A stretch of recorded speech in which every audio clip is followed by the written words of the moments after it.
Om Swastiastu. Salam hormat saya kepada Ibu Made Putri Aryasi SSI MM selaku dosen pengampu mata kuliah Etika Bisnis Profesi. Saya mahasiswi jurusan Manajemen semester 4 dengan nama Winda Dwi dengan NIM akhir 1192. Dalam berbisnis, etika sangat penting untuk dimiliki setiap orang. Bukan hanya pembisnis, tetapi seluruh manusia harus memiliki etika. Etika berasal dari bahasa Latin yaitu etika, dan dalam bahasa Yunani disebut dengan ethos yang artinya norma-norma, nilai, kaidah-kaidah bagi tingkah laku yang baik. Contoh tidak etis dalam etika bisnis yaitu mementingkan keuntungan sendiri, tidak menghormati informasi pelanggan, kemudian menfitnah, kemudian lari dari tanggung jawab, dan tidak bersikap jujur. Dalam pengertiannya, seperti mementingkan keuntungan sendiri, yaitu praktik curang yang hanya mengacu pada diri sendiri. Hal ini merupakan tindakan yang sangat mengabaikan etika dalam berbisnis. Kemudian tidak menghormati informasi pelanggan. Ini mungkin hanya berupa nama, alamat email, dan informasi umum lainnya. Tetapi, jika perusahaan menyalahgunakan data tersebut, pasti akan berdampak tidak baik ke depannya, baik bagi perusahaan itu sendiri dan maupun diri sendiri. Kemudian ada memfitnah, yang artinya kita ketahui adalah pencemaran nama baik. Pencemaran nama baik atau fitnah tidak berlaku untuk tindakan pemilik bisnis saja. Hanya saja dalam bisnis ini dapat dituntut dan baik dalam pencemaran nama baik yang dikatakan oleh karyawan atau ditulis oleh karyawan itu sendiri. Kemudian ada lari dari tanggung jawab. Di dunia kerja mungkin sering terdapat orang-orang yang lari dari tanggung jawabnya, terutama dalam hal tugas. Orang dengan mudahnya menyuruh orang lain mengerjakan tugasnya yang sebenarnya tanggung jawabnya itu sendiri. Kemudian yang terakhir itu tidak bersikap jujur. Dalam bisnis, semua pihak yang terlibat dalam bisnis berkomitmen untuk mengatakan yang sebenarnya dalam bertindak. Setiap tindakan manusia itu harus dipikirkan apa akibatnya dari tindakan tersebut untuk dirinya sendiri ataupun untuk orang lain. Dalam teori utilitarisme dijelaskan jika suatu perbuatan membawa manfaat sebesar-besarnya untuk jumlah orang yang besar, maka perbuatan itu harus dianggap baik. Setiap perbuatan baik dari satu orang pasti akan membawa dampak baik juga bagi orang sekitarnya. Maka dari itu kita harus mempelajari nilai-nilai etika, perilaku-perilaku yang baik dan tidak baik, kemudian mengenai hak dan kewajiban yang harus dijalankan dan didapatkan. Menghargai orang lain berarti kita juga menghormati hak dan martabat orang lain sebagai individu. Sikap ini mencangkup kemampuan kita untuk menghormati perbedaan dan menghargai orang lain, dan juga melibatkan kemampuan untuk memberikan umpan balik yang konstruktif dan sikap positif kepada orang lain.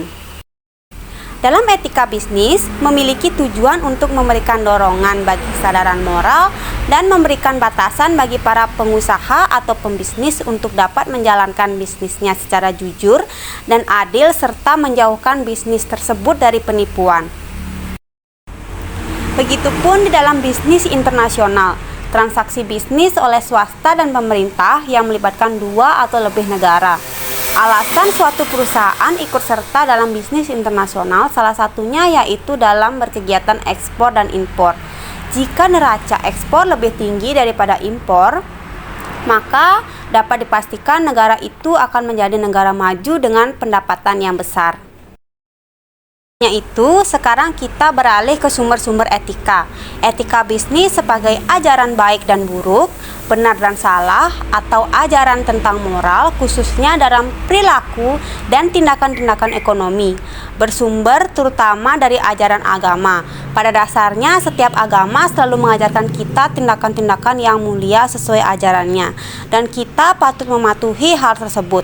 Tak hanya dalam ajaran agama, setiap transisi budaya juga mengajarkan nilai-nilai etika antara satu generasi ke generasi berikutnya. Setiap orang akan selalu mencoba mendekatkan dirinya atau beradaptasi dengan perkembangan-perkembangan nilai yang ada dalam komunitas tersebut. di mana nilai-nilai itu tidak lain adalah budaya yang hadir karena pengetahuan manusia itu sendiri. Etika berperan sebagai tata cara atau norma yang secara tegas menyatakan baik buruknya sikap seseorang profesional untuk bertindak sesuai aturan yang sudah diterapkan, dan sebagai contohnya yaitu dalam etika berprofesi sebagai hukum, memiliki peran yang sangat penting dalam upaya mewujudkan tercapainya penegak hukum yang berkeadilan. Sehingga etika dalam profesi hukum merupakan bagian yang terintegral dalam mengatur perilaku penegak hukum.